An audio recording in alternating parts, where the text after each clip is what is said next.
आपका खेत कल्लों से इतना भर जाएगा कि आप खुद देख के चकित रह जाओगे कि किसान भाइयों नमस्कार। साथियों, धान की खेती में अगर ज़्यादा से ज़्यादा कल्ले और ज़्यादा से ज़्यादा फुटान बढ़ाना चाहते हैं तो भाई साहब ये दो काम आपको ज़रूर करने पड़ेंगे, क्योंकि धान की फसल में जितने ज़्यादा कल्ले बढ़ेंगे, जितनी ज़्यादा फुटान होगी, उतना ही आगे चल के आपको उत्पादन मिलने वाला है। तो किसान भाइयों, धान की फसल में कई बार किसान भाई ज़्यादा खाद डाल देते हैं, महंगे खाद डाल देते हैं और उसके बाद भी कल्ले और फुटाव काफ़ी कम रह जाता है। लेकिन किसान भाइयों, अगर आपको वाकई में ज़्यादा कल्ले और ज़्यादा फुटाव बढ़ाना है, आज के वीडियो आपको कंप्लीट जानकारी देने वाले हैं। धान की फसल में ज़्यादा से ज़्यादा कल्ले और फुटाव आप कैसे बढ़ा सकते हैं, कौन कौन सा खाद का मिश्रण आपको तैयार करना पड़ेगा और उनका डालने का सबसे बढ़िया समय क्या रहता है। किसान भाइयों, आज के वीडियो में कमाल की जानकारी आपको मिलने वाली है। वीडियो कंप्लीट देखें, वीडियो पसंद आए तो लाइक शेयर करें, चैनल पर पहली बार आए तो चैनल को सब्सक्राइब करें। तो आइए किसान भाइयों, कंप्लीट जानकारी के लिए मैं आपको मिलवा देता हूँ एग्रीकल्चर एक्सपर्ट से। सर जी नमस्कार। नमस्कार, राम राम किसान भाइयों। मैं बनवारी जी नाडला, मैं नाडला बाबा कृषि फार्म से बिलोंग करता हूँ। बिल्कुल सर जी, आज के वीडियो में दोनों फॉर्मूले किसान भाइयों को क्लियर बताने वाले हैं, लेकिन उससे पहले किसान भाइयों को कंफ्यूजन क्लियर करना चाहूंगा मैं। बिल्कुल। काफी किसान भाई सोचते हैं कि यार जो कल्ले हैं वो तो ऑटोमेटिक फुटान चालू होती है, क्या कल्ले वास्तव में ऑटोमेटिक बढ़ते हैं कि इनके लिए कोई डोज भी डालनी पड़ती है? देखो, बिल्कुल ये बहुत अच्छा प्रश्न आपने शुरू में किया है कि कल्ले ऐसे ही बढ़ जाते हैं या कुछ डोज भी डालनी पड़ती है। बिल्कुल देखो किसान भाइयों, बिना पोषक तत्व दिए बिना तो कल्ले बढ़ने का प्रश्न नहीं है। बढ़ेंगे कल्ले, फुटान तो होगी मगर बहुत कमज़ोर मात्रा में। वो पौधा आपका कमज़ोर रह जाएगा, वो उत्पादन देने की क्षमता रखेगा ही नहीं जी। तो किसान भाइयों, आपको जो पोषक तत्व जो बताएंगे वो पोषक तत्व भी सटीक और सही मात्रा में होने चाहिए। कौन सा पोषक तत्व अपने कल्लों को बढ़ाएगा, किसान भाइयों आज हम आपको एक खुल के बताएंगे। कौन से पोषक तत्व से धान में ग्रोथ होगी, कौन से पोषक तत्व से कल्ले बढ़ेंगे, कौन से पोषक तत्व से जड़ों का विकास होगा, कौन से पोषक तत्व से जो आपके दाना है उसकी मोटाई होगी, उसकी चमक बनेगी। ये सारी चीज़ें हम इस वीडियो के माध्यम से आपको बता रहे हैं। सर जी, धान की फसल में जो कल्ले और फुटाव बढ़ाने वाला खाद आप बताने वाले हैं, उनसे पहले मैं जानना चाहूंगा आखिर धान की फसल में कल्ले और फुटाव ये कब बढ़ने स्टार्ट होते हैं, वो टाइम क्या रहता है? बिल्कुल बिल्कुल देखो, बिल्कुल सर ने बहुत अच्छा प्रश्न किया है कि धान में कल्ले कब बढ़ना स्टार्ट होते हैं जी। कि धान को दो प्रकार से लगाया जाता है, एक तो सीधी बिजाई के द्वारा और एक पौधरोपण के द्वारा। जब आप नर्सरी से पौधे ट्रांसप्लांट करते हो उसको तो क्या 15 दिन बाद में कल्ले की स्थिति में उसका धान आ जाता है, और जो सीधी बिजाई करता है उसका क्या 25 दिन का टाइम ले लेता है। 25 दिन बाद में क्या है वो कुछ कल्ले की स्थिति में आ जाता है।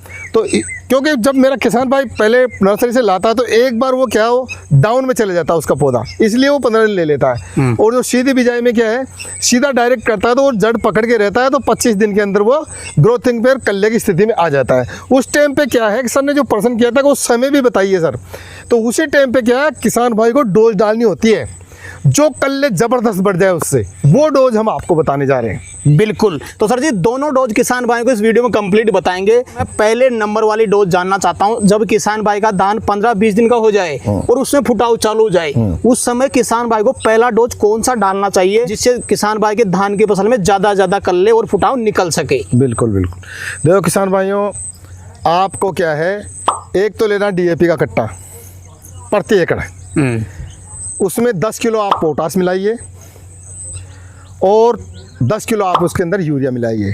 क्योंकि नाइट्रोजन तो DAP के अंदर भी होता है, मगर उस टाइम पौधे को ग्रोथ की आवश्यकता होती है, वो बढ़ाव लेता है, उस टाइम उसको नाइट्रोजन की बहुत ज़्यादा आवश्यकता होती है। हमने पहले भी आपको नाइट्रोजन और जिंक बताया था, फर्स्ट में आपने डाल दी होगी वो। तो अब DAP के अंदर क्या होता है, फास्फोरस और अमोनियम के रूप में नाइट्रोजन होती है। अब नाइट्रोजन का सेकेंड फॉर्म होता है वो अमोनियम। उससे क्या है पौधे ग्रोथ भी मिलेगी और फास्फोरस की पूर्ति होगी। वो फास्फोरस आप क्या करेगा, आपके तने को मजबूत करेगा, आगे जाके वो आपके धान का जो दाना बनेगा उसकी मोटाई बनाएगा, वो करेगा और जड़ों का विकास करेगा, ये काम करेगा। और उसमें जो अमोनियम है वो आपके पौधे को, जो आपकी धान की फसल है उसको हरा भरा बनाएगा वो। तो किसान भाई इसमें क्या है, आप 10 किलो नाइट्रोजन और मिलाए यूरिया। रही बात पोटास की, पोटास क्या काम करेगा, पोटास ही तो फुटान लाएगा आपके, वो फुटा हुआ काम करेगा। तो तीनों का जो मिश्रण है, जो कॉम्बिनेशन है, वो आपके कल्लों को झुमा देगा, भरपूर कल्ले आ जाएंगे आपके। तो ये मिश्रण आपको डालना है। और डालना कब है? या तो आपके खेत में नमी हो, सूखे में कभी नहीं डालना, नमी हो आप इसका भुरकाव कर दीजिए और भुरकाव करने के बाद में जस्ट आप पानी चलाइए।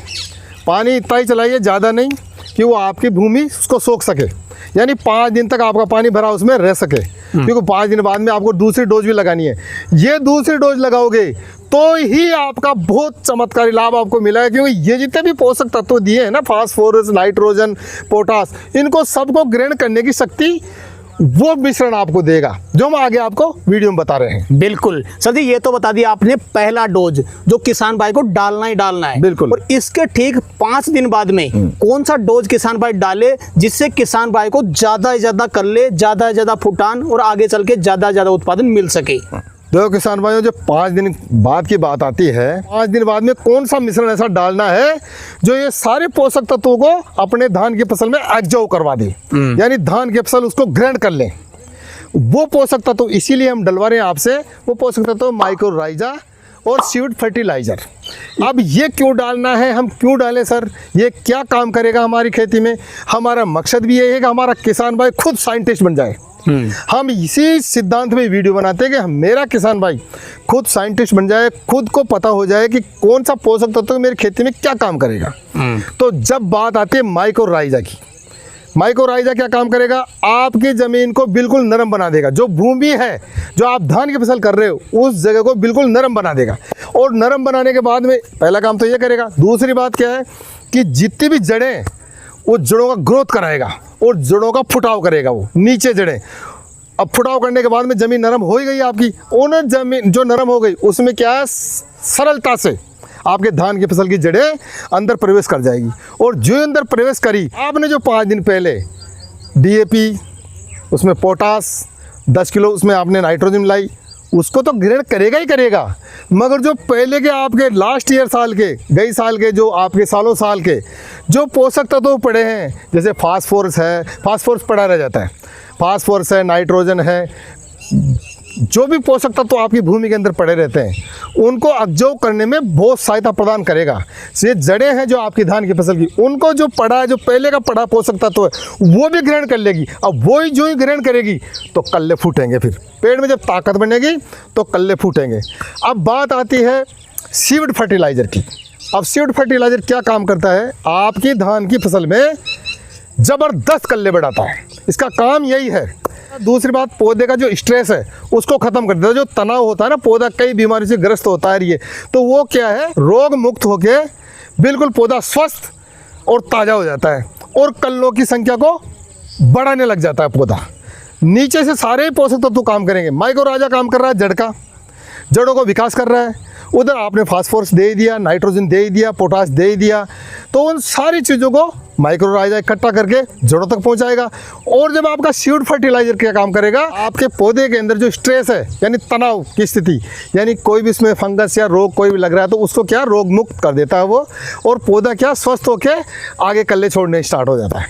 तो आपके खेत में कल्ले भरपूर बढ़ेंगे और खेत क्या है आपका हरा भरा और लहलाने लग जाएगा। सर जी, आपने दूसरी डोज बताई माइक्रोराइजा और सीड फर्टिलाइजर, एक बार इनकी डोज बता दीजिए आप। 10-10 kg प्रति एकड़ दोनों की, माइक्रोराइजा 10 किलो और सीड फर्टिलाइजर 10 किलो प्रति एकड़, ये आप डोज लगा दीजिए। बिल्कुल सर। तो सर जी, आपने बताई 2 डोज। पहली डोज में आपने बताया DAP, यूरिया और पोटास। दूसरी डोज में आपने बताया माइक्रोराइजा और सीड फर्टिलाइजर। अगर कोई किसान भाई सोचे यार मैं 2 बार मेहनत नहीं करना चाहता, मैं एक बार में इन सबको मिला के डालना चाहता हूँ, तो क्या डाल सकता है? बिल्कुल, देखो किसान भाई डाल भी सकता है मिला के, मगर उसको थोड़ी सावधानी रखनी पड़ेगी। वो सावधानी ये है कि एक तो क्या जो हमने डोज बताई है वो तो है रासायनिक उर्वरक, और ये जो दूसरी है दोनों डोज माइक्रोराइजा और सीड फर्टिलाइज़र, ये है क्या है ऑर्गेनिक। तो क्या है कि इन दोनों को आपस में मिलाएंगे ना, तो क्या है कि जो ऑर्गेनिक का प्रभाव वो थोड़ा कम हो जाएगा उसमें, और जो मेरा किसान भाई को जो लाभ मिलने वाला है वो उस लाभ से वो वंचित रह जाएगा। तो मेरा किसान भाई क्या है, यदि जस्ट मिला के और जस्ट उसको भुरकाव करे तो उसको फ़ायदा मिल सकता है। अन्यथा थोड़ा समय रह गया तो वो क्या है, जो माइक्रोराइजा का प्रभाव है वो बहुत कम हो जाएगा, और मेरे किसान भाई को क्या है कि जितना लाभ मिलना चाहिए ना उतना मिल नहीं पाएगा। फिर वो कमेंट्स करेगा कि सर हमारे को तो फ़ायदा ही नहीं मिल रहा है। तो मेरे किसान भाई 5 दिन का वेट कर लें और 5 दिन बाद में उसको लगा सकता है, या 5 दिन बाद में नहीं भी लगाता है वो, तो पहले आप ये डोज लगा दीजिए जो हमने पहले बताई, और 2 घंटे बाद में आप इसको भुरक सकते हो। साथ में न मिला के 2 घंटे बाद में भी आप इसको माइक्रोराइजा को और सीड फर्टिलाइज़र को ऊपर से आप भुरक सकते हो। सर जी, आपने दूसरी डोज बताई थी माइक्रोराइजा और सीविड फर्टिलाइजर, जब किसान भाई इनको खेत में डाले तो नमी कितनी रखे और बाद में कितना पानी चलाए और पानी कब चलाए, एक बार वो क्लियर कर दें। बिल्कुल, देखो किसान भाइयों, जब ये डोज दो आप, तो पानी तो कुछ मतलब बहुत कम मात्रा में, ज़्यादा नहीं, फुल मात्रा में नहीं, क्योंकि आप फुल मात्रा में जब पानी रहेगा और आप इनका इस डोज दोगे ना, तो आपके क्या है, धान की फसल क्या है, लाल पड़ने के चांस रहते हैं, क्योंकि तने के अंदर के तने में प्रभाव आ जाता है, फंगस आ जाती है कुछ। तो आप क्या, पानी कम रखिए, जड़ों तक पानी भरा रहना चाहिए, यानी कि पानी सूख ही जाए, पानी रहना चाहिए जड़ तक, वो जड़ तक पानी भरा रहना चाहिए कम मात्रा में। आप इसका भुरकाव कर दीजिए। यदि माइक्रोराइजा और सीड फर्टिलाइजर भी साथ में दे रहे हो तो 1 घंटे पहले इसको छिड़क दीजिए, 1 घंटे बाद में उसको छिड़क दीजिए। और यदि आपको अच्छा रिजल्ट लेना है तो 5 दिन बाद में आप माइक्रोराइजा को छिड़क दीजिए। जो ही छिड़कने के बाद में आपको पानी चलाना है, और पानी इतना ही चलाना है कि वो एक बार पूरी ज़मीन सोख ले। पूरी ज़मीन सोखने के बाद में ही दोबारा पानी आपको चलाना है, नहीं तो रिजल्ट आपको मिलेगा नहीं। बिल्कुल सर। तो सर जी, वीडियो के अंदर कोई विशेष चीज़ आप अपनी तरफ से किसान भाई को बताना चाहें तो बता सकते हैं। जिस तरीके से हमने वीडियो में बताया उस तरीके से आपने धान की फसल में यदि ये डोज लगाई तो आपका खेत कल्लों से इतना भर जाएगा, इतना भर जाएगा कि आप खुद देख के चकित रह जाओगे कि मेरा खेत इतना हरा भरा और इतना उभरा हुआ कैसे है। बिल्कुल सर। तो सर जी, आज आपने किसान भाइयों के लिए समय निकाला और अपना अनुभव अपने किसान भाइयों तक शेयर किया, उसके लिए आपका बहुत बहुत धन्यवाद। तो किसान भाइयों, इसी बात पे जय जवान, जय किसान और राम राम भी, राधे राधे भी। बिल्कुल। तो किसान भाइयों, जानकारी कैसी लगी हमें कमेंट करके जरूर बताएं। वीडियो पसंद आए तो वीडियो को लाइक करें, बाकी किसान भाई तो वीडियो को शेयर जरूर करें, और जिन किसान भाइयों ने अभी तक हमारे चैनल को सब्सक्राइब नहीं किया, चैनल को सब्सक्राइब कर लें। तो किसान भाइयों, मिलते हैं नए वीडियो में, तब तक के लिए जय जवान जय किसान। जय जवान जय किसान।